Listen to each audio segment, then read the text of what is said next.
So welcome back to DST's Golf Channel, where we're dedicated to helping you become a better ball striker. This is session 2 in Project Back on the Fairway with PGA professional and Director of Golf Ben Christey-Clover here at Salisbury Golf Centre. We'll see you in a second.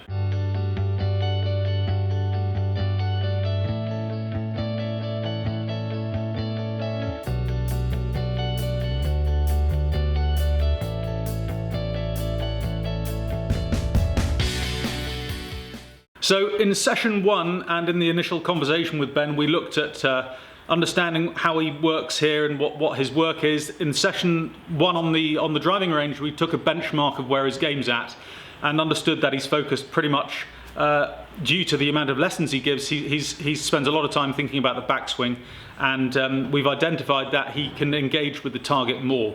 But since then, we've had the opportunity to look at his swing on camera, and we've prepared some footage here for Ben to have a look at so he can analyse his own swing and hopefully see some things in there which will throw up some questions and get us moving forwards. So let's go back to the original pictures which are on this screen. So you can go through them here. Here you are in first. Okay, so you can see the hit markers and you can see the cupboard behind where you've put the hit markers. Can see that? Yep. So let's put that into there. You can see P2 with the club parallel to the ground. I quite like that. Okay, that's good, isn't it? Yeah, I quite like that. That's so okay. Let's put that into the minimise that P3. Okay. Yeah. What do you reckon to that? I can see what I feel. Okay. Which I feel. Do you like that or not? Starting to not like it. Okay, I quite like that. Do you? Okay. Yeah, okay. So that's interesting. What do you actually What don't you like about it? I can sense and see that as I continue from that position there, I'm going to get tilted a little bit on top of it and feel narrow. Okay. That's what I feel. Yeah. Whether it's what I see, I don't know. Where are your hips? Hips are turning. They're not far off 45 degrees. Are you swaying off the ball? No. No? Good. All right. So we're looking. I mean, I actually quite like that position. Okay. When we compare that to Rory McIlroy, you go, that's pretty damn good. Right. Okay. So P4, top of backswing. Okay. Right. So I'm liking hip turn. Yeah. I can sense a bit of strain down the right thigh. Everything's loaded. Yes. But I would, in my own mind, I'd just like to see a bit more width and a bit more height, maybe with the hands. It just looks a bit like it's chopping my ears off. So I'd like. Well, that could be the camera angle. I was quite low, don't forget.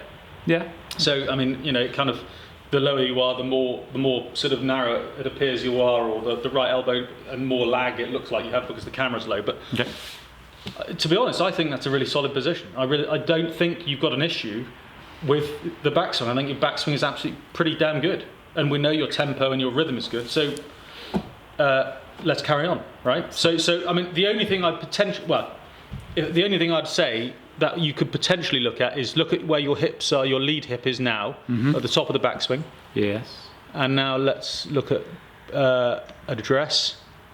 Okay, so between there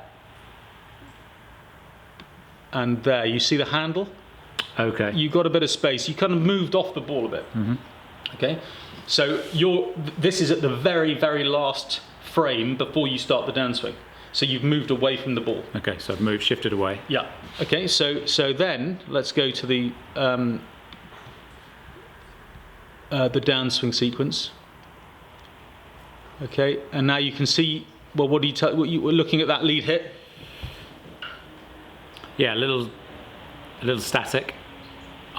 If I was coaching it, I'd like to see a bit more drive. Yes. With the left lead pocket, lead hip. Okay, so now we can immediately start to establish then the initial move is if you don't have enough lateral move, then what does it force you to do? I'm going to come over the top. Club's going to come out in front of me. You've got to release the lag to reach the ball. If you don't have if you don't have enough lateral movement towards the target, then in order to get back to the ball, you've just got to release the lag angle. What I like about this is what I feel. Yeah. So it's at that point in the swing, I feel I haven't got the room.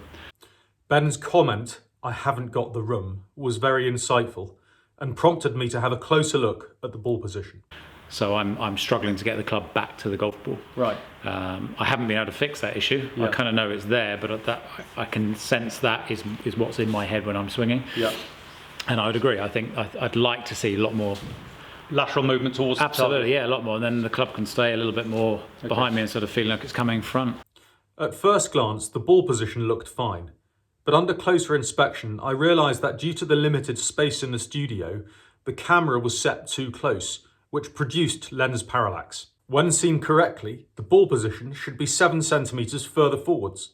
By having the ball position set too far back in his stance, it limits the space in which to make a lateral movement towards the target in the downswing, and is the reason why Ben has to throw out the lag angle before he makes contact with the ball. It moves the low point of the club head arc backwards, which produces a downward strike and will create too much spin. It's not what we want with the driver. So let's go to P6, the next position, where the shaft is parallel to the ground. And again, you can see that handle on the cupboard behind the lead thigh there. Yeah, so that ideally should be gone from view. Yeah, and then into impact. The last one we're going to look at in this sequence is showing the main lever assembly. All right. So the handle's still there. So you, at impact on the impact frame, the club shaft is aligned with your lead forearm, which basically means you've reached full extension at or minutely before impact. Hitting the ball. Yeah. Which basically means, based on the analysis that I did with Dr. Sasha McKenzie, that if a person reaches full extension at or before impact, the ability to control club face changes massively. Yeah, has to be. And it is literally a micro adjustment. So, and you don't adjust it here, you adjust it before the club accelerates too fast. So somewhere in that kind of shaft parallel to the ground position on the downswing, sometimes you're going to flip the club correctly and sometimes not, and that's going to give you a club face that's either open or shut, and that gives you that kind of dispersion. Okay, so now we're going to have a look at McIlroy without that kind of video and just do the analysis of where he is. Okay, so it's a little bit further away. So that's him at address. You can pick out the hit markers and look at something behind. So you can see the lettering on the bag behind his left thigh there. Gotcha. Okay, so you can see what, 1.5 letters? Yep. Okay, so let's go to the top of the backswing to make this process a little faster. Okay, and he's sitting exactly over where he was. It's just a rotation. He's rotating. Yeah, absolutely. And if you remember yours, you kind of swayed off it and you were probably 2 inches further away from the ball. Yeah, which is odd because I've always, because of my assumption or my feeling that the backswing's in the wrong place, and that sense of slightly narrowness, I think as a result of that, I've said to myself, come on, let's get behind the ball, or let's maybe give yourself more room. I didn't realise I was doing that, and I would have, in my own mind, just simply by rotating, which is what Rory's done there, I would assume I'm reverse pivoting slightly, but actually clearly not. No. So now we've identified that Ben can give himself more room by moving the ball position forwards, and this will give him more space to move laterally in the downswing.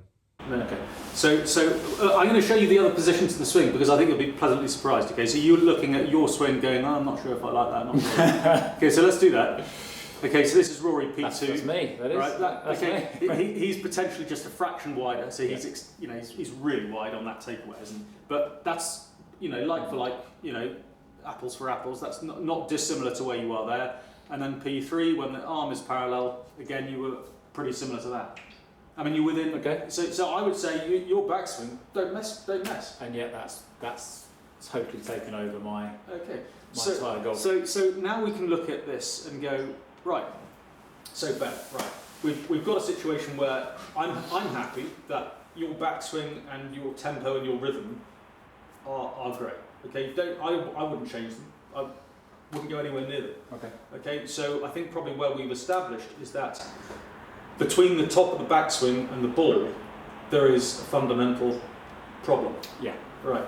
When you reach the top of the backswing, if you don't have a lateral movement towards the target, it prevents your body from rotating. So if you start the downswing with arms and hands, it pretty much stalls body rotation and stalls a lateral movement. And you have to. And then you have to release that. Release and flip. Yeah. And so that's where we're at the moment.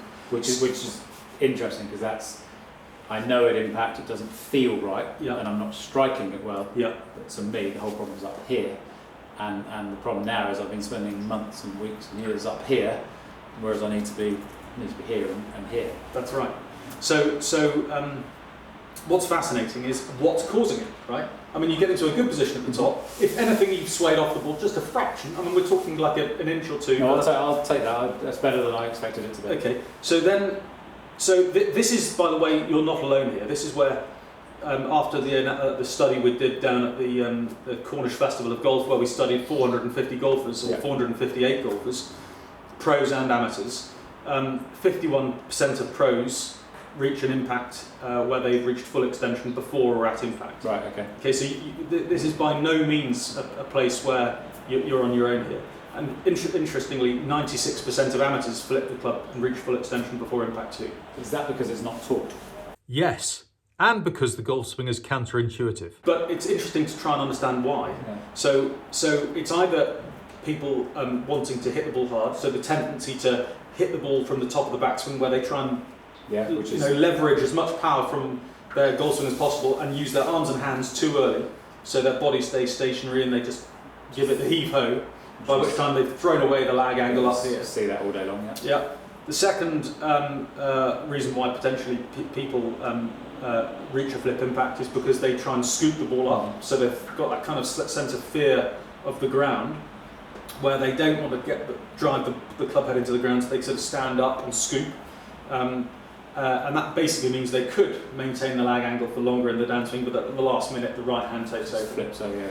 And the third one, which I think is, you can't put everybody into the two buckets. I think the third one is essentially a fear of messing up, and the less movement one makes in the downswing sequence, the less can go wrong. Where actually you've just got to trust the movement and do something which is completely natural if you're not playing golf. Well, as I've said to you, because of that fear factor, my go-to is to guide it around the golf course. Yeah. And as soon as I start doing that, I can sense legs dying, upper body controlling, and I can see it written all over the golf course. So lack of distance turns into a bit of a cutty shot. Then the strike starts to go, and then you're just getting tighter and tighter. Yeah. Which is why when you then pull out a 4 or 5 iron and just think, right, I'm playing a long par 4, I need to hit this because otherwise I'm going to be miles away. Maybe just accelerate through a bit more free flowing, but with the driver, just everything's just tight and static. For fear of messing up. For fear of messing up, because I don't want to hit it in that ditch or in that bunker. So we've got to somehow get you to a position where you can let go and not be so tightly controlled by the result. In the work that we're going to do, we're not going to really worry about where the ball goes to begin with. We're just going to try and change the movement and the sequence of your downswing. Okay. Because if we can change the sequence of your downswing to engage your lower body, get your leg drive going, lateral movement going, body rotation going, you're going to naturally be able to maintain lag for longer in the downswing and reach that forward handle position that produces a lag impact. Yeah, looking at the Rory versus me swing, I'm quite a long way away from that. Yeah. So what we're going to do is, by the way, when you do this downswing sequence that we're going to do together with lots of drills and exercises, you're going to generate a tremendous amount more power and club head speed, but also then control it more because the club is trailing behind the lead forearm, so you're going to have that kind of lag tension, which means that you've got a stable club face. I'm saying all the right things. All right. So we're going to go now to the studio again. And we're going to go medieval on Ben because, I'll explain it here because it's a lot simpler to do. But basically, back in the 1930s, there was a guy called Victor East who was one of the brainchilds behind Spalding Golf Club Company in the States, and he came across a training device which is probably the most unheard of or little known training device, but it's genius. And he basically sent 6 of these training devices to Harvey Penick, the coach of Tom Kite and Ben Crenshaw, way back before he was coaching those guys, and a guy called Bill Melhorn. And Bill Melhorn sent all of the 6 training devices back because he said they're so effective at helping golfers understand and feel how to move in the downswing sequence that he would do himself out of a job. But the only trouble is when you see it, you'll understand why you won't want to take it to the range yourself. Catch you in a second.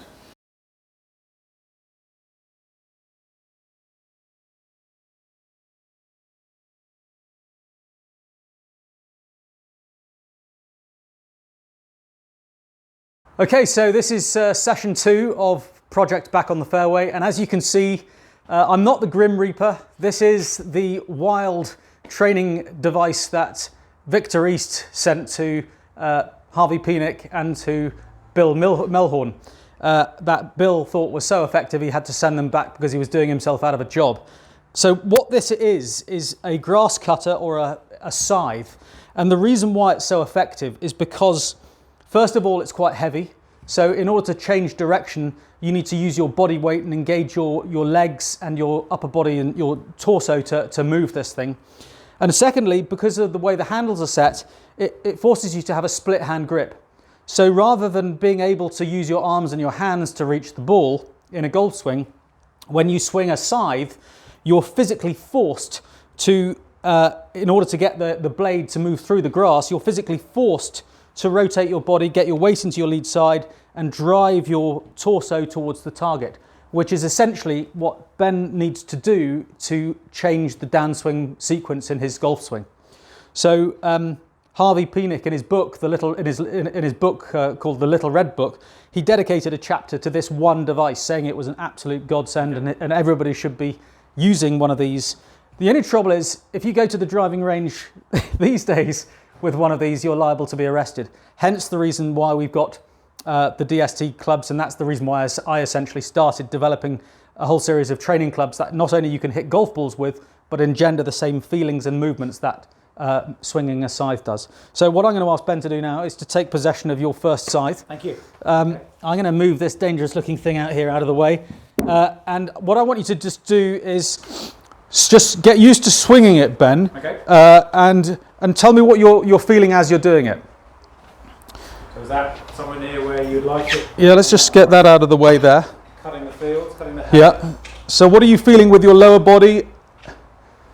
I can certainly feel core muscles are engaged here, and I can certainly feel that there's a lead left pocket movement. Yeah. Which clearly wasn't on camera when we looked at the driver swing. I feel like I'm almost stepping into it. I don't know if that's right. No, that's good. So let's do that for a couple of times. Just step into it. Swing it back. Kind of stepping in. Yeah, take the weight off your lead foot. Up here. Yeah, on the backswing, and then to change direction, step forwards. That's it. And that then gives you a lot more momentum. Yeah, and in order to change the direction in the transition, you've got to step forwards to kind of use your body weight and body rotation to get it moving forwards, right? My picture is I'm cutting hay or grass. And I don't suppose if I'm back here, I'm going to get through very much. Yeah. The blade's pointing up, I'm sitting back, and I'm going to make maybe a 6-inch dent in the grass, whereas that action there feels like I can take the tops off quite easily. Right. But I can definitely feel core and lower, the left lead hip. Yeah. So what Ben is going to do off camera, away from the bright lights of you YouTubers, is to do a whole series of video drills and exercises over the coming months and weeks with this device and devices similar to this to help him generate a feeling of moving his body laterally and body rotating towards the target without his hands flipping.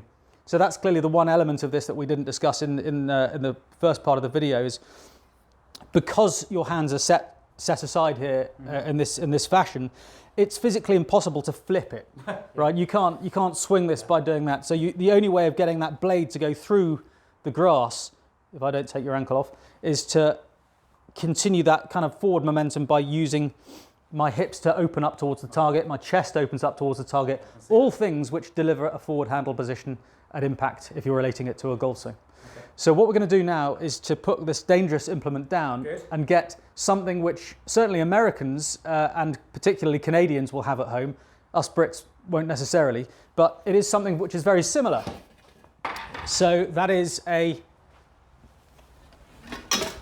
ice hockey stick. Nice. Right, so I put a little bit of weight on it with lead tape, but essentially it's the same movement. If you grip with your left hand up here, right hand down there, and again, I just want you to feel like you're moving through. I tell you what you could do. You could swing above that ball. Okay. So just slap that straight down the line that the mat is pointing. That's it. Okay, and that again, because you've got a split hand grip in the backswing, your right elbow has to fold in just exactly as you would like it to in a golf swing. The left arm stays straight, again, which is exact. So you can't flip it because you've got, yeah. And you're moving forwards through the shot. So on camera that we looked at just a while ago, I was more... You were standing up in the downswing and creating space and then flipping with your arms on your hands. Okay, whereas this drill, I can't physically do that. I have to keep moving. If I want to keep that blade square, yeah, I have to keep the handle forward, clear space here, and the only way I'm doing that is by getting this out of the way, really, isn't it? Absolutely. Okay. And from where I'm standing, Ben, that looks absolutely fantastic as a downswing sequence. Going in the back. The other element about this particular device, which is quite good, is that because it has a rectangular handle, if you place your left or your lead hand on the lead thumb on top of that rectangle piece, and your bottom hand, the thumb on the top, it gives you, if I do it to that camera over there, it gives you that kind of bowed lead wrist feeling in the lead forearm, in the lead wrist, and again that kind of set back right wrist position in the trail hand. So if you do that again, thumbs on the top of the shaft, Okay. and a slightly wider grip to begin with, straight arm, left arm, that's it, and now slap the ball as if it's a hockey putt, that's it there. Yeah, big wide arc, I can feel that. Yeah. But also it's that, which is what I don't achieve. And it also helps you set the club in the backswing now there. Do you see that? So if you rotate backwards. Yeah, okay. I'm now not thinking about the back. Yeah. No, you're right. But what I'm trying to say is that happens automatically. No, but going back to going back to your position. We're not going to go there. So already I'm not even thinking about that. Yeah, good. Okay, so you're just basically getting to that ball with the blade of the hockey stick flat. That's it. Yeah. Now, if I showed you a position here, Neil, come and have a look at this too, because this is something I did last night. So this was, okay. Who's that? That's that. Okay, who is that? It's a car. I've made it into a bit of a cartoon. Is that McElroy? No, DJ. it's DJ. Yeah. Right, yeah. Now, that is exactly what this forces you to do. Yeah, that's the position I felt I was in. Okay. With this, yeah. So I'll show that to the camera. So that is, there you go, there's Dustin Johnson at impact. And it's very similar to what Ben is feeling now with this split handle grip with the hockey stick. Notice the similarity in the leg position, trail arm and body rotation. Okay, so what we're going to do off camera now is to set you a whole series of drills. In fact, we can start them here. So let's do this with this now. So what we can do with something slightly shorter, without a blade, is to do a split-handled grip with this. So grip just below the grip there, and it's probably about there. Okay. Straight left arm. Okay.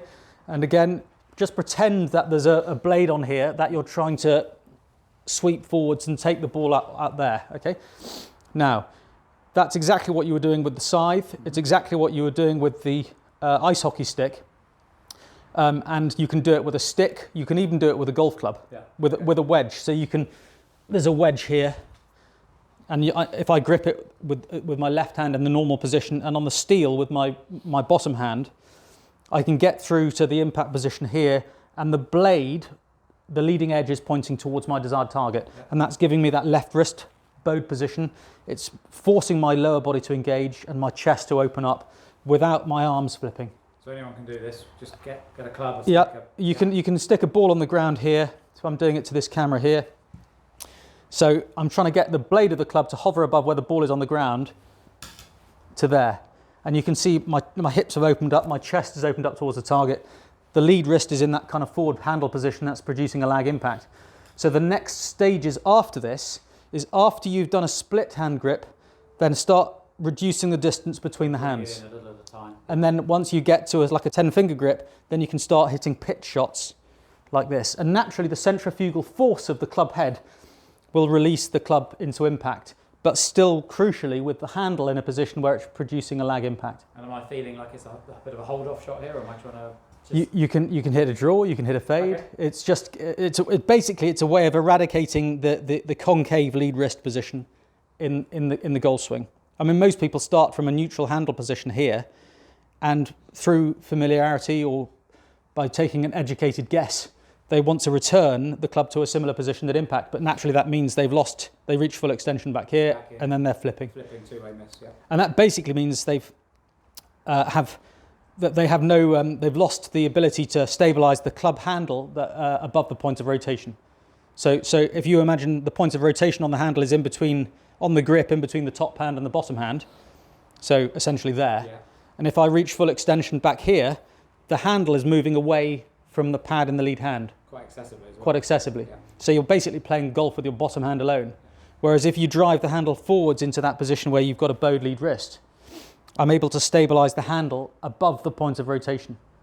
Does that make sense? It makes sense, and it also makes sense as to why I'm not hitting the ball as far as I feel I should. Yeah. With the big stick, definitely. I'm basically hitting it with the lower hand with a bit of flip, and there's no speed there, there's no power. Yeah, so you're not using your lower body, and you're sort of using your trunk and torso to sort of throw it out here, stand up, and then through centrifugal force you're kind of reaching full extension at the ball.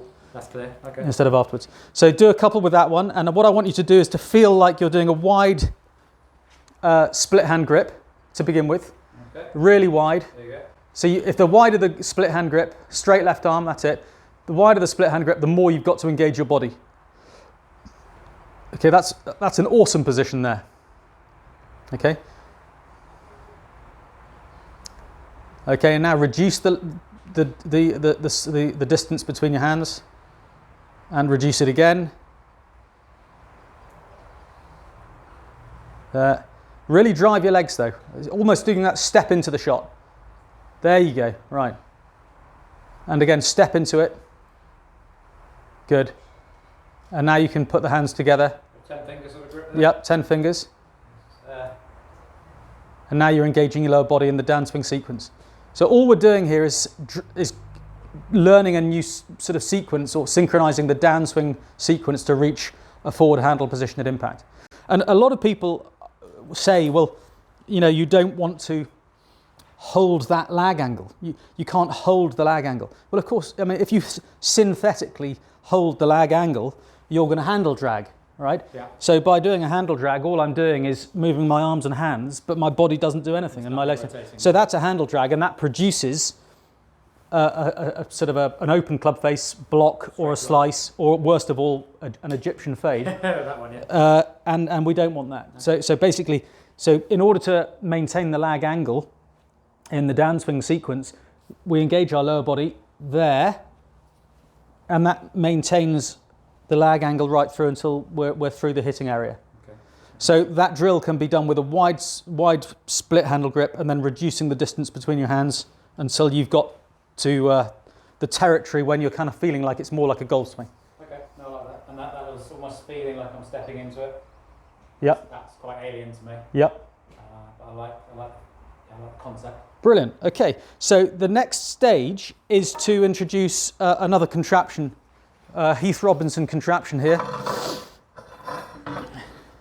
So this one I've taken the head off a golf club for, but basically if we know we have to reach full extension after we've hit the ball in the golf swing with whatever we're using. So if I'm hitting a wedge, or a mid-iron or a driver, I have to reach full extension where the shaft is aligned with my lead forearm after I've hit the golf ball.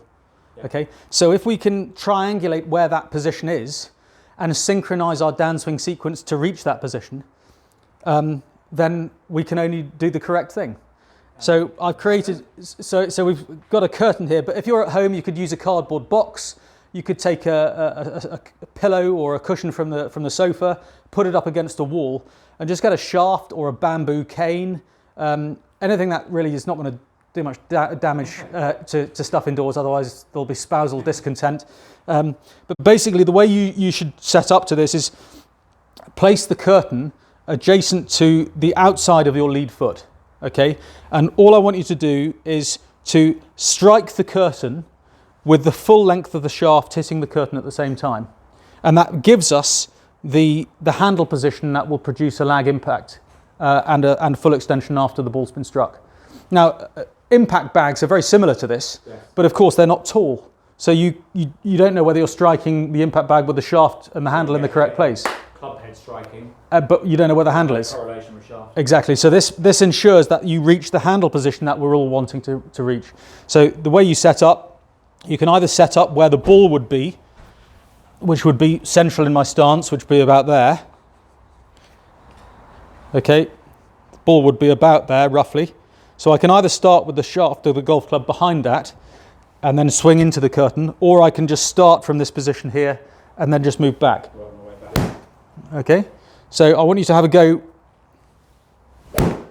doing that for a moment and just feeling that is, you've got to engage your lower body in order to reach that position. No, get your feet more that way. That's it there. Normal grip? Normal grip, yeah. So I'm getting backswing here. Yeah. And then the objective is That's it. there. That's it. So now start from the curtain, just for start from that position. That's it. You can sense, you can feel the club wants to go. Yeah. So this is good. There's a lot of resistance in place here. Yeah.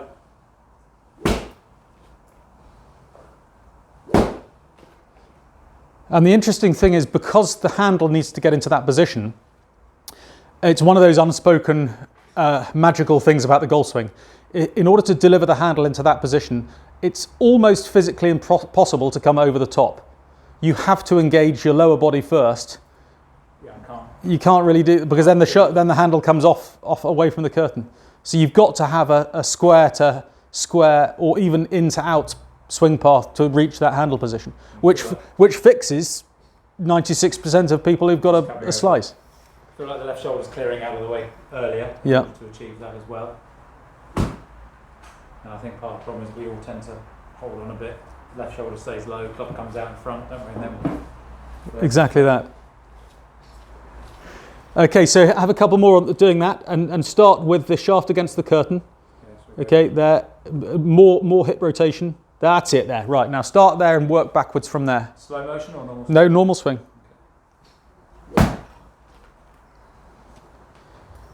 That much hip turn, yeah? Yeah. Okay, now I want you to start with the shaft pointing at the ball and still reach that impact. So you're starting from more of a neutral position.